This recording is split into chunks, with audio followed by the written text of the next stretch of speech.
عالیہ جس نے ساری زندگی زارا کو اس کے والد عدیل سے دور رکھنے کی کوشش کی، آج وہی زارا ہادی کے کہنے پر جب اپنے والد عدیل سے ملاقات کے لیے گئی تو یہ بات عالیہ سے برداشت نہ ہوئی۔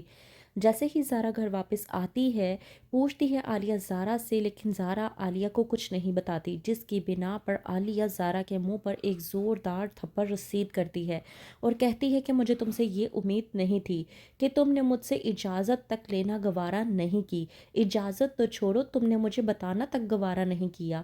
ڈرامے کے نیکسٹ ایپیسوڈ میں آپ لوگ دیکھیں گے کہ زارا جو اپنے والد سے ملاقات کے لیے آتی ہے لیکن اپنے والد سے ایک بھی بات ٹھیک طریقے سے نہیں کرتی،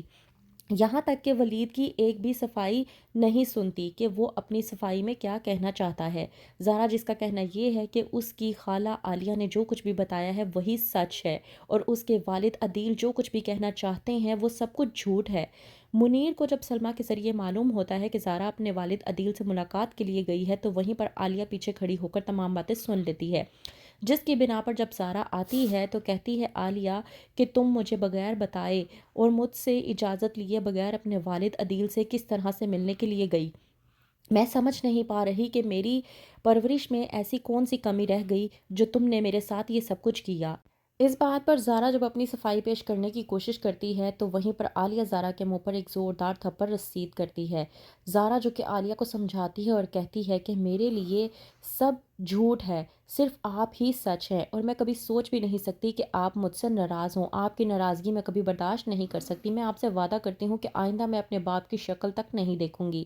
عالیہ جو کہ وہاں سے چلی جاتی ہے اور سوچتی ہے کہ تیری بربادی ہی میرے لیے میرا سکھ ہے اور میری زندگی کی سب سے بڑی خوشی۔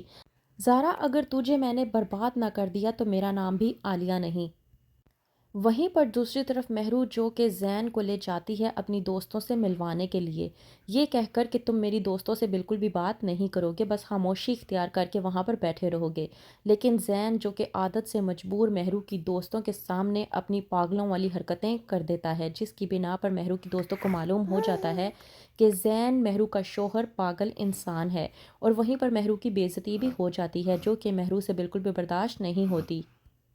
جب مہرو زین کے ساتھ گھر واپس آتی ہے تو وہیں پر مہرو اور زین کا جھگڑا ہو جاتا ہے، جب کہتی ہے مہرو زین کو کہ تم تو کسی بھی جگہ لے جانے کے قابل نہیں ہو، میں نے تمہیں بکواس کی تھی نا کہ تم میری دوستوں کے سامنے بات نہیں کرو گے، تو پھر تم نے ان کے ساتھ اس طرح کا پاگل پن کیوں اختیار کیا۔ زین پاگلوں والی بات سن کر کہ وہ پاگل ہے پوری طرح سے پاگل ہو جاتا ہے اور مہرو پر چلاتا ہے اور کہتا ہے کہ میں پاگل نہیں ہوں، میں تمہیں اپنی زندگی سے نکال دوں گا، میں تمہیں اپنے کمرے سے نکال دوں گا، نکل جاؤ، دفع ہو جاؤ میری زندگی سے اور میرے کمرے سے بھی۔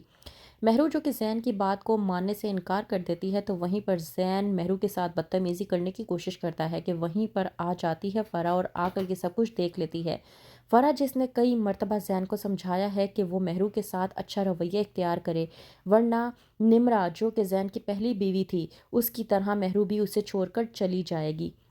زین اپنی والدہ فرح کے کہنے پر بات تو مان لیتا ہے لیکن بعد میں اپنی عادت سے مجبور ہو کر پھر سے انہی حرکتوں پر اتر آتا ہے۔ تو کیا مہرو زین کے اس رویے کو اپنانے کے لیے ہو جائے گی تیار، یا پھر مہرو کی آنکھوں سے دولت کی پٹی اتر جائے گی اور وہ اپنے شوہر زین اور اس کی دولت کو ٹھکرا کر اپنی والدہ عالیہ اور اپنے والد منیر کے پاس واپس آ جائے گی؟ کیا کرے گی مہرو اور کیا کرے گی عالیہ اب زارا کے ساتھ؟ کیا زارا سمجھ پائے گی کہ اس کی خالہ جو کچھ بھی کرتی آئی ہے وہ بالکل بھی ٹھیک نہیں تھا؟ جاننے کے لیے دیکھتے رہیے ڈرامہ سیریل مفاد پرست۔